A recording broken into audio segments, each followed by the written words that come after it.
Kuminsan po ang mga relihiyosong tao, kuminsan ang mga relihiyosong grupo ay sobrang nakatuon ang pansin doon sa langit na ipinapangako at darating pa, doon sa langit na ini-imagine na nasa mga ulap o lampas pa doon, the heaven that is in the next life and that which comes after the so-called end of time. Many religious orientations, people and groups can be so obsessed with the heaven that is yet to come that they miss the wonderful heaven that is now available. The wonderful heaven that is here and now, despite the world and in spite of what the world is filled of and filled with. They miss the wonderful heaven as it is because they are not paying attention to it. Ang ating pong pag-aaral, bibigyan natin ng pansin, the heaven in the mind. At hindi natin sabing heaven is in the mind dahil parang imagination lang yun na hindi totoo. Ang sinasabi natin, aside from the heaven that is yet to come, there is a heaven that God wants us to enjoy here and now, the heaven that can be in the mind. Heavenly Father, thank you for your love, for your care, for your goodness. May your truth set us free. May your truth enable us to enjoy all the wonderful things that you have prepared for us. And may we also be empowered by you to take all our responsibilities so we can extend heaven here on earth in many people's lives. Be our speaker, lead us unto greater knowledge of you, at ang dalangin namin, Panginoon, ang mga pagbubulay-bulay namin magbubunga sa kagandahang loob at sa kabutihan ng mga gawa namin, ayon na rin sa pagsunod namin sa iyong kalooban. Patawarin niyo po kami sa aming mga kasalanan. Puspusin niyo kami at punuan ng mga kakulangan namin. Huwag kayong maging tagapagsalita, Panginoon. Walk in our midst. Pronounce your blessings and your teachings. Lift up only your name and bless your people. In the name of Jesus we pray. The heaven in the mind. Yan po ang laging iniisip ng marami, heaven as future. And where is that heaven? They say up there. Psalm 103 verse 11, for as high as the heavens are above the earth. Kaya nagiging parang masyadong physical ang tingin natin dyan sa taas. Nasaan yon? At kailan yung darating? When? And of course, most people who think of heaven will say, in the next life. Magtiis ka anak, may langit ang mga nagdusa dito sa lupa, darating din. Or after the end of time, whatever that means. 2 Peter 3 verses 12 to 13. As you look forward to the day of God and speed its coming, that they will bring about the destruction of the heavens by fire, and the elements will melt in the heat. But in keeping with this promise, we are looking forward to a new heaven and a new earth, the home of righteousness. And of course, a major Christian doctrine is to look forward to the heaven which is yet to come. When we talk about that heaven which is yet to come, especially when it comes to the point of view of many people and many religious orientations, people always ask how? How can we get there? And various prescriptions, according to religious scholar, are available. There are religious persuasions that say, by works. Kailangan magpakahirap ka, magdusa ka at maging parang impyerno sa hirap ang buhay mo para sa susunod, guminhawa ka. May mga gano'n nagtuturo. Siyempre naman, mayroong teaching na by grace. Bigay lang talaga yan, hindi mo yan dineserve, wala kang ginawa para matamo mo ang bagay na yan. And there are groups that will teach by special, hidden, and secret, very esoteric means that you are initiated into mysteries and mysterious initiations and rites and ceremonies. And there are people that will say, ay, parang salad yan, by combination. May works, may grace, at saka mayroong mga secret, hidden rituals. This mysterious heaven that religion peddles has been abused and overused by religions. It is a sad fact of religiosity that when you look at the history of religions, heaven has been so abused so people could be comforted, could be entertained, persuaded, pressured, manipulated, drugged, exploited, afflicted, even killed or used.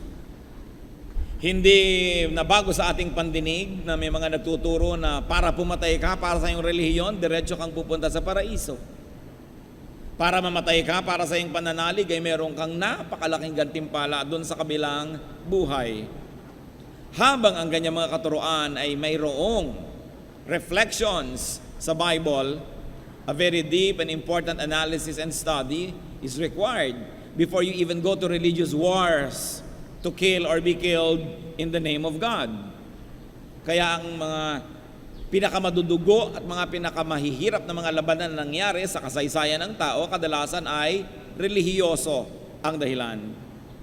That religious wars have registered some of the most bloody, some of the most horrible wars that humanity has ever gotten into. Kaya nga nagagalit ang Panginoon doon sa mga religious teachers na irresponsable, na ang gusto lamang ay libangin ang mga tao upang kanilang mapagsamantalahan. Ang gusto lang ay makonvert ang mga tao para maging bala nila sa kanyon, pamparami sa kanilang statistics, pampuno ng mga silya sa kanilang mga bahay dalanginan. Matthew 23:15, "Woe to you, teachers of the law and Pharisees," the Lord Jesus says, "you hypocrites. You travel over land and sea to win a single convert, and when he becomes one, you make him twice as much a son of hell as you are." At sino ang kausap dito ng Panginoon? Yung mga teachers of the law, the teachers of the Bible. So maaring pala na ang mga mangangaral, nagtuturo, maging ng mga katuruan sa Biblia, ay maging dahilan pa ng kapahamakan ng kanilang mga naturuan. Na mabuti pa sanang di na lang nila narating at di nila nahipo at hindi nila naihawa sa kanilang mga religious bias, sa kanilang mga self-righteous doctrines, sa kanilang mga katuruan na sumisira sa tao, na ang tao ay nagiging mapaghusga sa kapwa, nagiging mayabang, at nagiging palaaway sa pangalan ng Diyos. Sabi niya, sumpain kayo mga guro. Hirap na hirap kayo na may mahikayat at pag nadala nyo sa inyong pananalig, ay ginagawa nyong doble pa ang pagiging masama kesa sa inyo o kesa sa mga dati nilang mga kalagayan. It is a sad fact of history that organized and institutionalized religion usually claim franchise and exclusive access to this heaven. Yung heaven na pinag-uusapan na darating pa, pinag-aagaw-agawan ng mga relihiyon na sila lang ang may susi patungo dyan. Sila lang ang tunay. Sila lang ang tama. Wala nang ibang tama kundi sila lamang. Kaya kung paniniwalaan ninyo ang turo ng ganitong uri ng mga relihiyon, wala kayong ibang magagawang conclusion kundi hindi pala mahabagin ng Diyos, hindi pala maliligtas ang kirami-raming tao, konting-konti lamang kung susundin ninyo yung talagang katuruan nitong mga taong ito. Pero syempre, kung hindi ka magtuturo na ikaw lang ang tama, ano ang attraction mo? Kung hindi ka magtuturo na ikaw lang ang pinto patungo sa langit, ano ang magiging dahilan para ikaw ang piliin ng mga tao? Pero hindi po ganyan ang uri ng pagtuturo na pinairal ng Panginoon. Ang tinuturo niya, hindi lamang yung langit na darating pa na inaasam ng mga relihiyon, kundi yung langit na maabot kamay kahit na kanino. Because of the notion that there are people and there are groups that have exclusive franchise to heaven that is yet to come, the notion has given birth to nameless and boundless misguidance, deception, and abuse. That's why the Lord once more addresses these religious people, Matthew 23 verse 16, "Woe to you, blind guides." Mga bulag na taga-akay. At saan ba dadalhin ang bulag na taga-akay ang kanyang inaakay kundi pareho silang mahuhulog sa bangin? But yes, we believe of course that there is heaven that is yet to come. The Bible is very clear about that. It is a recurrent theme. But there is a heaven that many of us neglect. Kung tayo nasa Panginoon, wala na tayong inabangan kundi yung wala pa. But there is a heaven that is now. Let's take a look at heaven as now. What I call the heaven in the mind, and you may want to call it the same way if you agree. Where is it? It is here, in the heart, in the mind. Whatever your concept is of the center of one's personality. Hindi yung mga langit na ang mga poste ay Doric or Corinthian na parang mga Greek buildings. Hindi yung langit na mga marble floors at may mga ulap-ulap ang pinag-uusapan. The heaven that is in the heart and in the mind is primarily what Jesus wants people to have. Luke 17:20 to 21. Once having been asked by the Pharisees when the kingdom of God would come, Jesus replied, "The kingdom of God does not come with your careful observation, nor will people say, 'Here it is,' or 'There it is.' Because the kingdom of God is," read church, "within you." This is a world of meanings, often neglected by many people because they're obsessed with the heaven up in the clouds. Sabi sa kanya ng mga Pharisees, teachers of the law, religious leaders and experts, kailan ba naman darating ang kingdom of God? Sabi ng Panginoon, aba, hindi yan darating sa kaaabang nyo. Dahil hindi yan pwedeng abangan na parang paradang dumarating. Na pwedeng sabihin, ayan na, dumarating na ang kingdom of heaven. Ayun, nandun, nandito. Sabi niya, hindi.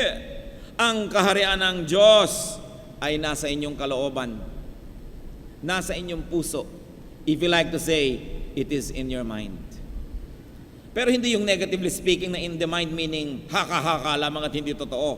Kundi nasa inyong kaibuturan ang pagkatao.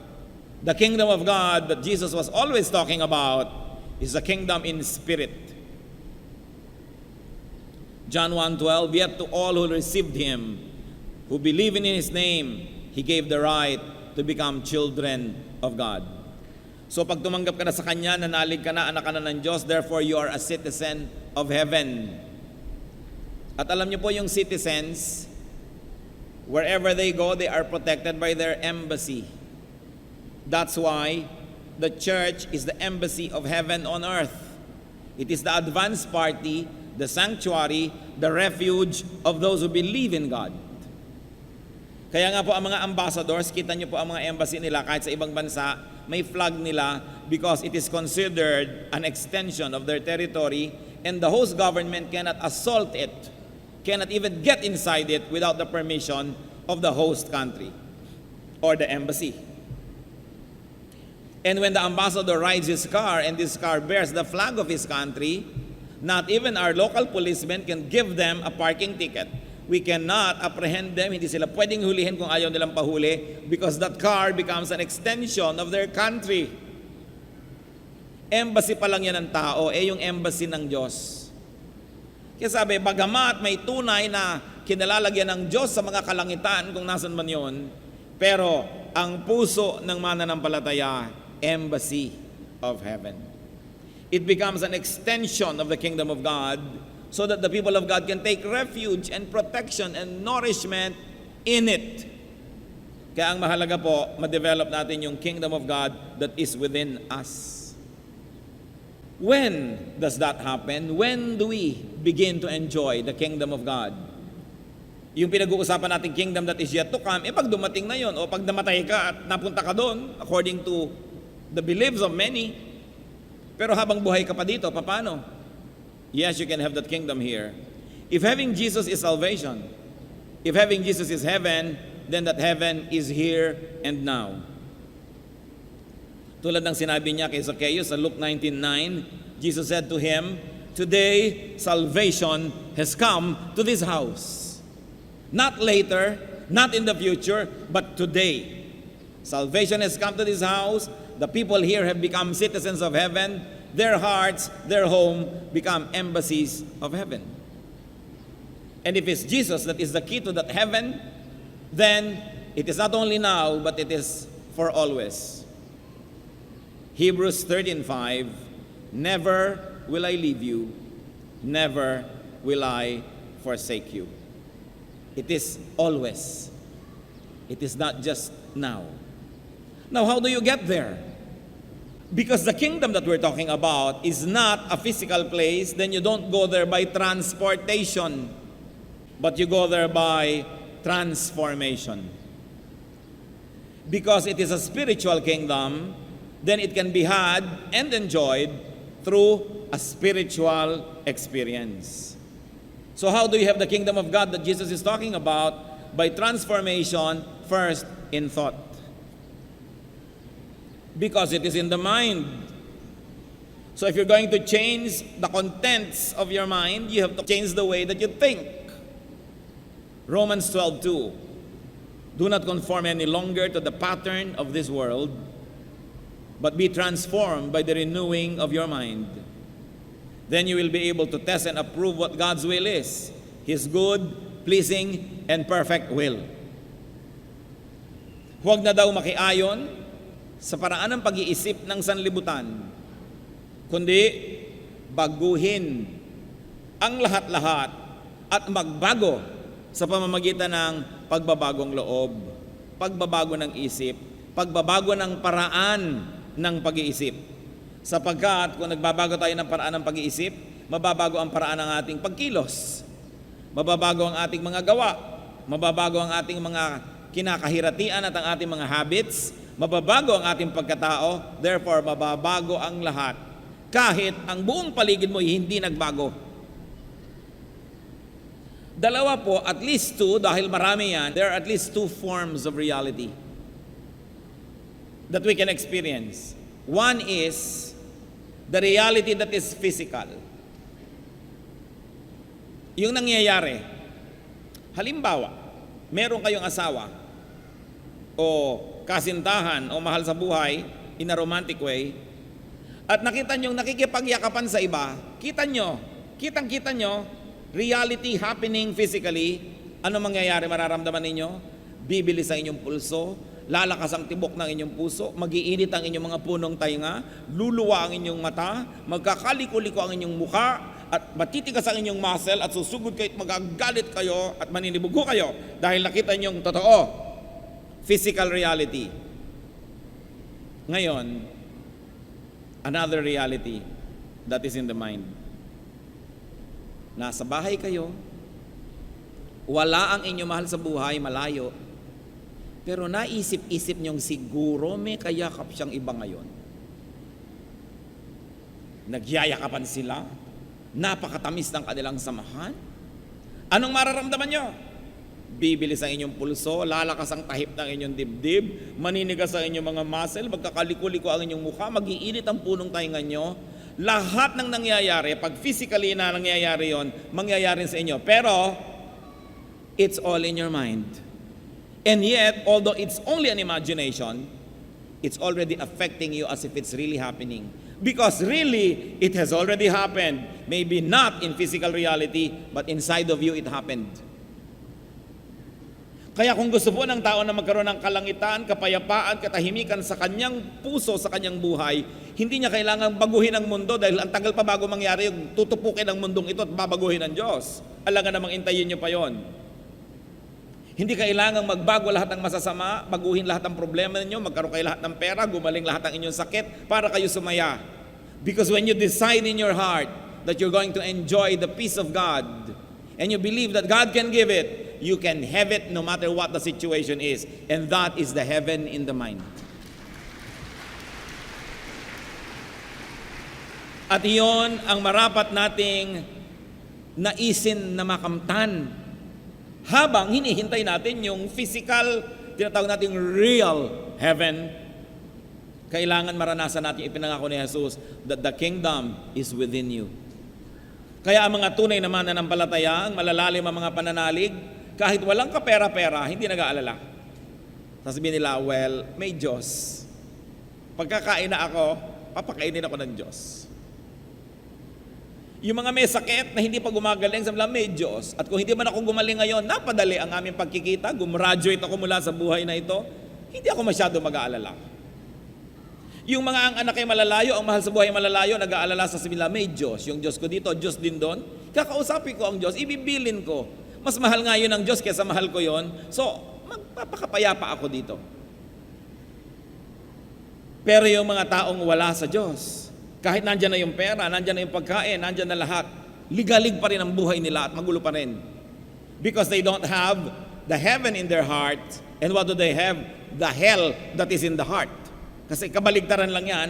Because there are Christians who are going definitely to heaven in the next life, but on earth, they live in hell because the hell that is in the mind is what is ruling their lives. So you want to enjoy heaven now? Be transformed by the renewing of your mind. Huwag niyong bigyan ng Diyos ng napakaraming kondisyon. Magbago sana ang aking biyanan para ako matahimik, tumalino ang aking anak, lumaki ang aking pera, magkaroon ako ng bahay, lahat. Paano mangyayari lahat sabay-sabay? Nabubuhay tayo sa isang mundong napaka-imperfect. Pero nangyayari yan. The Lord said, hindi na dumarating ang langit sa kaaabang nyo, hindi yung makikita kahit kailan, because it is in the heart. It is within you. 2 Corinthians 3:18, and we who with unveiled faces all reflect the Lord's glory are being transformed into His likeness with ever increasing glory which comes from the Lord who is the Spirit. Ano lang po ang central thought nito? Kung tayo nasa Panginoon, palalim ng palalim ang ating pananalig, pataas ng pataas ang ating espiritu, at patibay ng patibay ang ating pananalig, to the point that heaven is already real inside of you. Tulad na nga sinabi natin kanina na example. Kayong mga tao, init na init, merong mga taong sobrang lakas ng isip na i-imagine nilang nagiginaw sila at talagang nagiginaw.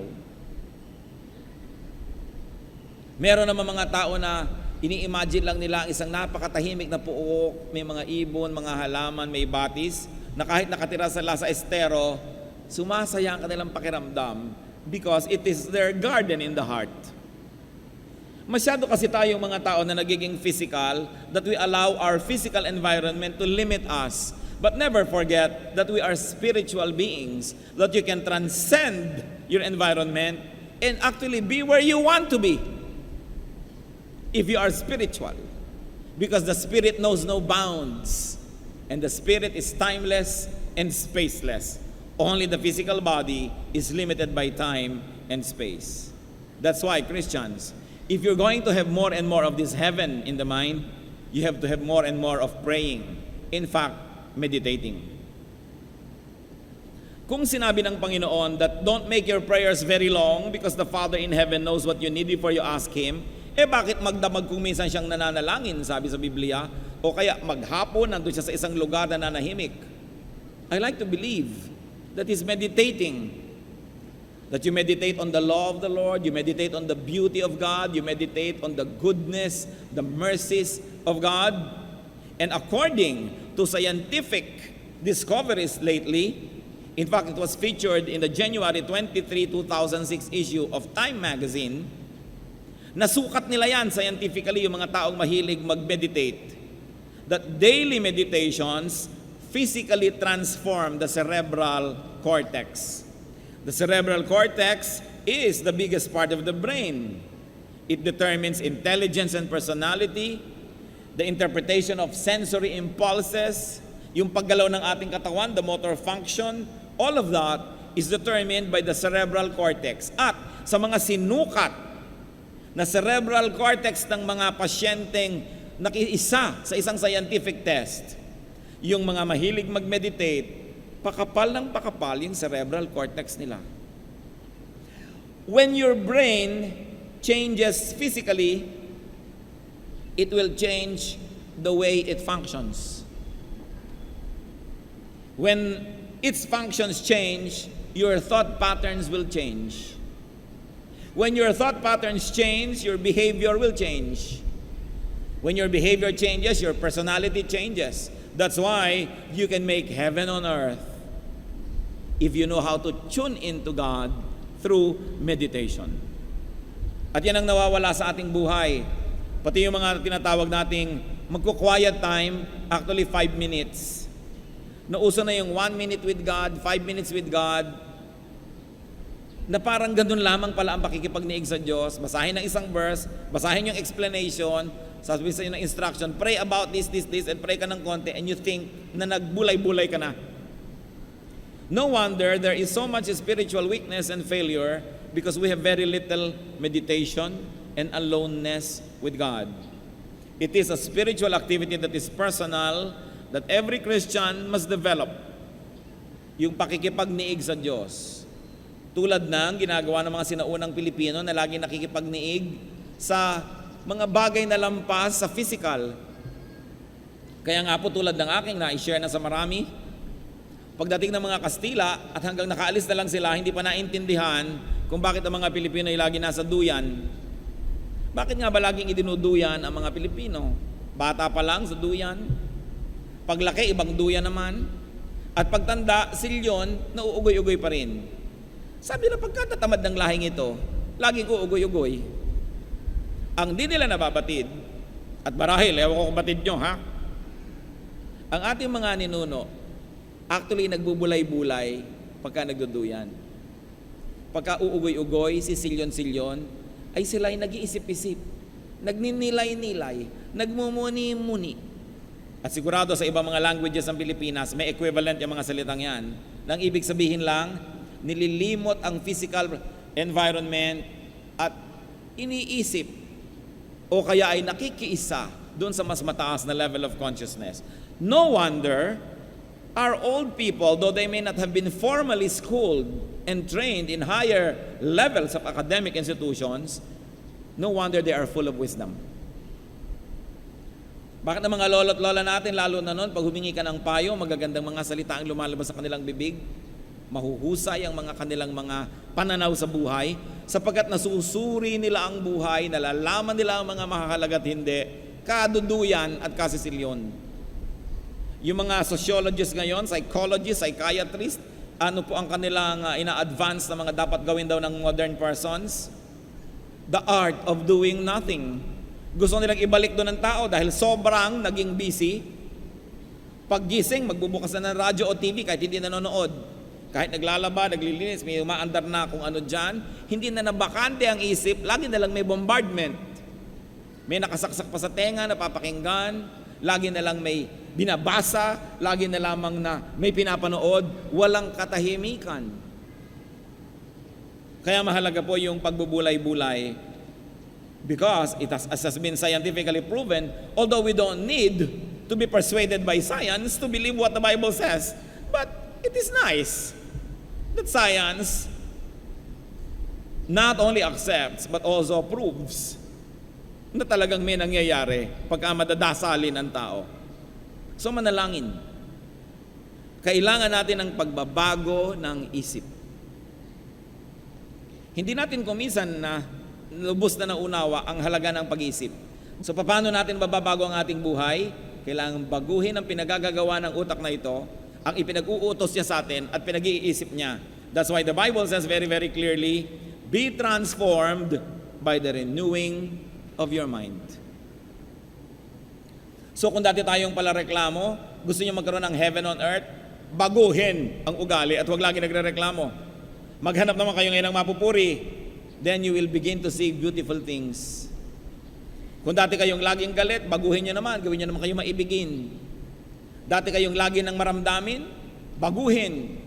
Gawin natin na mapagtanggap tayo ng mga sinasabi ng iba kahit na nakakasakit at sabihin natin, hayaan mo, opinion mo lang yan. I don't think that's my opinion about myself, so I will never permit your opinion to hurt me. And I forgive you. Yung dati tayong maiinipin, hinahabaan mo ang iyong pasensya. So, sa pagbabago ng pag-iisip, mababago ang lahat. Huwag niyong asahan na babaguhin ng Diyos ang planeta para tayo sumaya.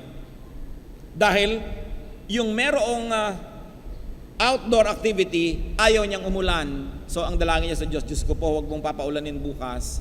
Pero, yung mga magsasaka, Diyos ko po, paulanin mo na bukas. So kung yung gagawin sa kapaligiran mo ang magdedetermine ng ikaliligaya mo, anong gagawin ng Diyos? Iba-ibang hinihingi ng tao, alangan mang umuulan sa'yo, tahimik sa kanya tuyo. Pero kung umulan naman at hindi, determined ka sa puso mo na makita yung blessing ng Lord doon, you will always be blessed. Kaya may pera ka't kaya wala, kung determined ka na, pagka meron, isa-celebrate ko ang goodness ng Panginoon at pag wala, lalo ko namang isa-celebrate yung dependence ko sa Kanya.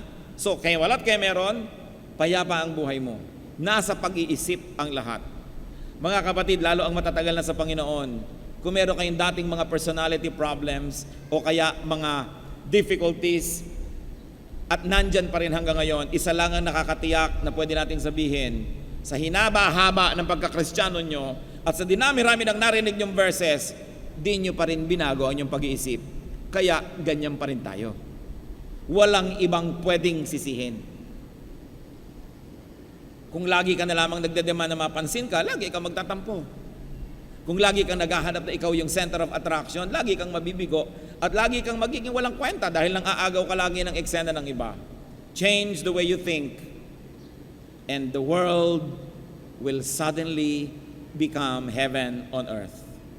So be transformed in thought and be transformed in deed, as we have been saying.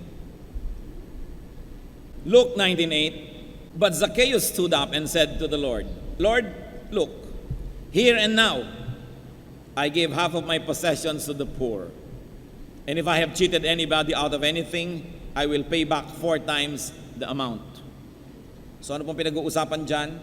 Si Zacchaeus na tax collector, mukhang pera, maraming dinaya, encountered the Lord and suddenly he changed the way he thinks or he thought. At sabi niya, yung pagpapahalaga ko nun sa pera, babaligtarin ko na ang papahalagahan ko yung katotohanan, katwiran, tao at Diyos. So Lord, ibabalik ko na sa mga dinaya ko ang aking mga kinupit, ipapamigay ko sa mahihirap ang iba kong kayamanan, iibahin kong buhay ko. Bakit iibahin? Kasi naiba ang pag-iisip. Bakit naiba? Dahil nakita niya si Kristo. So it's also a transformation in essence and spirit that is important. Exodus 34:29, when Moses came down from Mount Sinai, he was not aware that his face was radiant because he had spoken with the Lord. Pati ang mukha niya ay kumikinang at lumiliwanag dahil nakapanayam niya ang Panginoon. May pagbabago talaga yung mga napapaharap sa Diyos.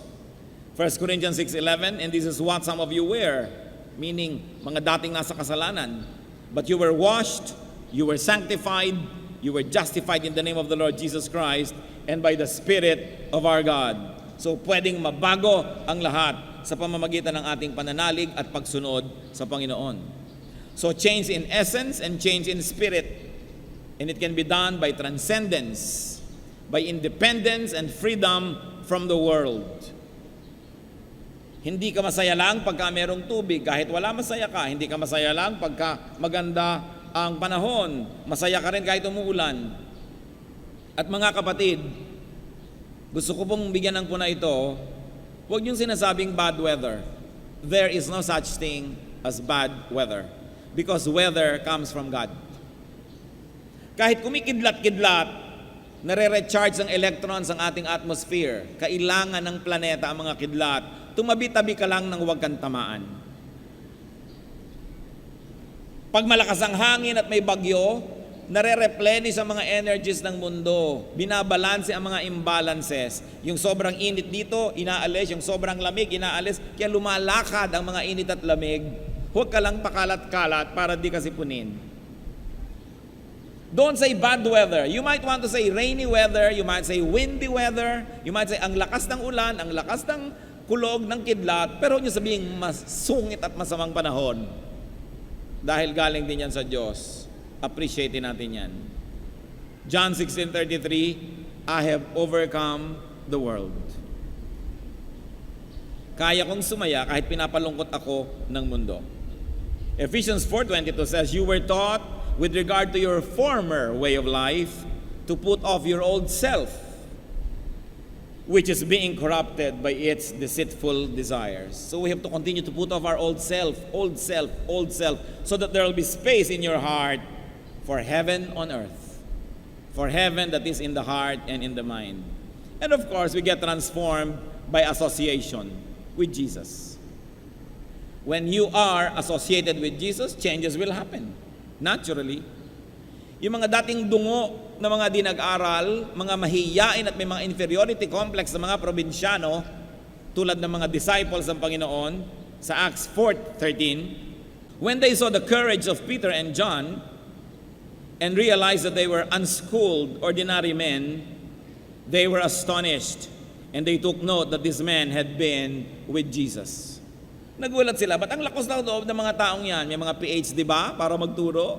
Mayayaman ba yan? Walang pinangingimian? Nagsasalita ng gustong sabihin kahit sino kaharap? Bakit wala silang inferiority complex? At sabi niya, ay oo nga, kasama ni Jesus. Kaya dapat lang asahan mo na merong boldness. Kaya mga anak ng Diyos, Kung si Jesus nasa inyo at si Jesus sa inyong Panginoon, you have no business feeling inferior to anybody. Hindi kayo dapat may mga mahihiyain ako, hindi ako makakanta, hindi ako makabasa, na para kayong bulating na mimilipit na kinakagat ng langgam tuwing tinatawag para magbasa ng Bible. Hindi bagay sa mga anak ng Diyos yan. They remembered that this man had been with Jesus. Kaya kahit hindi sila nakarating sa mataas sa paaralan, malalakas sa mga loob, hindi mga mahiyain, ganyan ang Espiritu ng Diyos, pinapalaya tayo mula sa ganitong mga inferiority complex. Kaya huwag kayong magpatuloy sa ganitong mga di magandang mga kaugalian na ayoko, nahihiya ako, huwag akong umaten, baka ako matawag. Hindi bagay yan sa mga anak ng Diyos. Because we must have the spirit of strength and courage. Although we should still be proper. Hindi naman sobra tayo mga presko at mga mayayabang, pero hindi tayo dapat mga dungo at mga mahiyain dahil anak tayo ng Diyos. At ano pa? The change of essence by connection. When you are connected with the Lord, you will be powerful. John 15:5, I am the vine, Jesus speaking here, you are the branches. If a man remains in me and I in him, he will bear much fruit. Apart from me, you can do nothing. So may magagawa tayo basta't lagi tayong nakakonekta sa Panginoon. So how not to miss, in fact, how to enjoy this heaven now? Claim it. It's there for you to claim. Pero dapat siyempre makilala yan. Matthew 13:44-45, the kingdom of heaven is like treasure hidden in a field. When a man found it, he hid it again, and then in his joy went and sold all he had and bought the field. Again, the kingdom of heaven is like a merchant looking for fine pearls. At ano daw po ang ginawa ng merchant ito nung makita niya yung pearl of great value? Ibinenta niya lahat ng kanyang alahas para ma-afford niyang bayaran at kunin yung pearl of great value. When you recognize the kingdom of God, pay with it. Pay for it with everything you've got. Ang kapayapaan pala ay kalimutan nyo itong si bigote, kalimutan because you have found the pearl of great value. Ang katahimikan pala ay tigilin nyo ang pandaraya kahit na maraming pera binibigay yan sa inyo, tigilan yan, ibayad yan, bilhin yung pearl of great value which is the kingdom of heaven. Ang kingdom of heaven pala ay buhay na malinis at hindi immoral, pues kalimutan ng mga immorality kahit nagbibigay ng pleasure because you pay with everything you have for the kingdom of heaven that you have discovered. May bayad. Hindi naman pera ang bayad dyan. Ang bayad lang ay pagpili. Pinipili mo ito kaysa sa iba. Pinipili mo ang kapayapaan kaysa sa gulo. Pinipili mo ang kabanalan kaysa kasalanan. Pinipili mo ang katuwiran kaysa kalikuan. So you pay because you now will have to abandon even bad habits that have become parts of our lives. But when you find the kingdom of God, pay for it with everything you've got because it's worth it.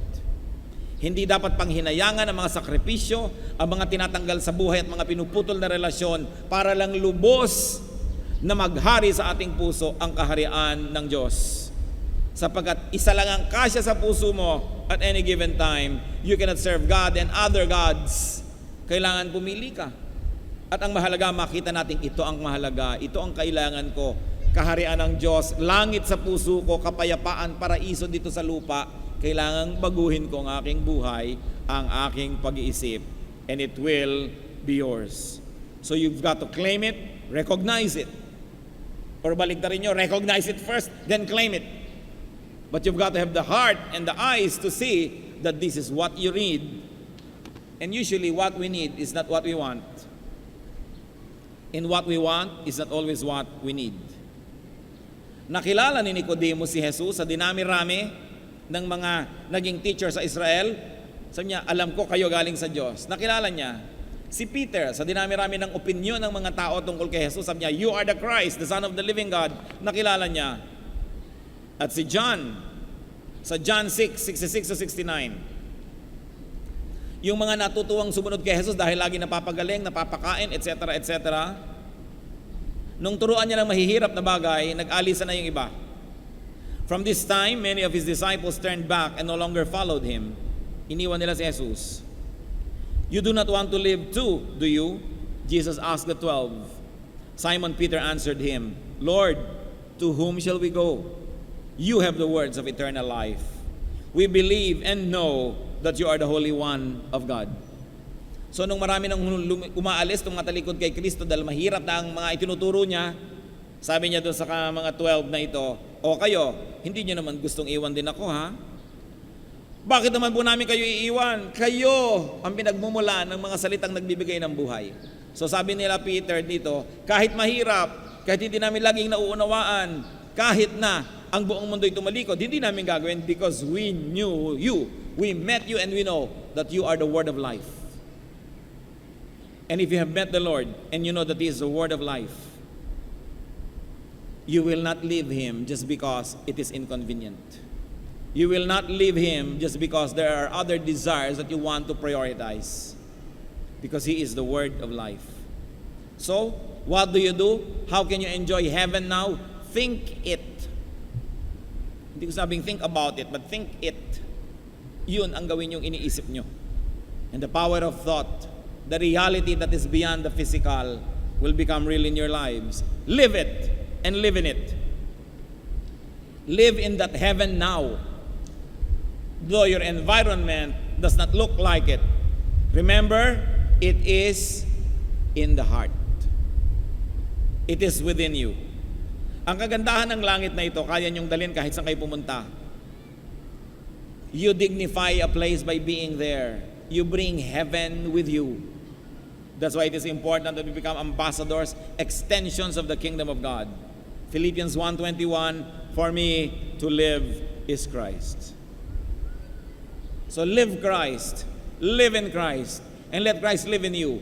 And no matter what your environment is, you will have this heaven on earth. So be sure that you will go to heaven that is yet to come, ha? Na hindi naman ang topic natin ngayon. Tiyakin nyo rin, nakasama kayo doon sa darating pa. At alam nyo naman itinuturo, believe in the Lord Jesus, accept Him as Savior and Lord, and you will be made children of God. But meanwhile that it is not yet, make sure that you are in heaven now, the heaven that has already come. In fact, the heaven that can readily come to anybody. Matthew 12:28, pinag-uusapan na naman kung nasa niyang kingdom at kailan. Sabi ni Lord, but if I drive out demons by the Spirit of God, then the kingdom of God has come upon you. Sabi niya, anong inaantay niyong mga ulap-ulap, trumpet-trumpeta? Kung nagpapalayas ako at lumalaya sa mga demonyo mula sa mga buhay niyo, dumating na sa inyo ang kaharian ng Diyos. So ano po ang isang patunay na nasa atin ang kaharian ng Diyos? Napalayas na ang mga demonyo at demonyitong nakikitira sa atin. Kaya titingnan nyo lagi ang sarili nyo, sarili natin, mananalamin tayo, may mga alaga pa ba ako? Kasi pag dumating si Jesus at dumating yung kingdom sa inyo, isa sa mga senyales nun, napalayas ang mga demonyo. So tanungin yung katabi nyo, ikaw, may alaga ka pa ba? Na yung pagka naprovoka, nalilimutan mong Kristiyano ka. Diba? May alaga ka na dyan, paalisin yan.